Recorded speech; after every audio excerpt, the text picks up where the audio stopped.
Trump's speech had Congress in a frenzy. Zelensky is calling their Oval Office showdown regrettable, and an iceberg the size of Delaware just hit the brakes. All that plus elbows squeezing together throughout the show. Let's get into it. Last night, President Trump delivered a speech that had more elbows flying than a crowded elevator. He mocked Democrats, decried wokeness, bragged about his record, and the crowd was not having it. At one point, Democratic Representative Al Green literally waved his cane in protest before security escorted him out.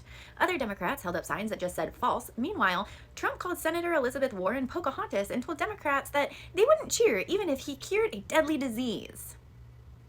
But while all of that was happening, you could practically hear the tension in the room squeezing tighter than an overfilled overhead bin. And between the jeers and one-liners, Trump laid out his policies. On tariffs, he admitted there might be some short-term pain, but promised it would make America rich again. On Ukraine, he said Zelensky finally sent him a conciliatory note and claimed Russia is ready for peace. On immigration, he bragged about deportation, but ignored the fact that he's actually deporting half as many people as Obama did. On spending cuts, he mocked foreign aid, including cutting a program in Lesotho because, in his words, nobody has ever heard of it.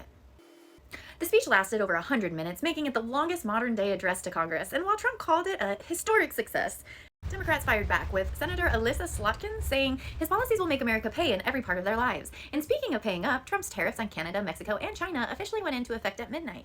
China responded immediately, slapping 15% tariffs on American wheat, corn, and cotton. Canada followed suit, adding $30 billion in tariffs on U.S. goods, with plans to increase that to $125 billion. Mexico is still deciding how to retaliate, but let's be honest, if tequila prices go up, that might be the moment America collectively loses their shit.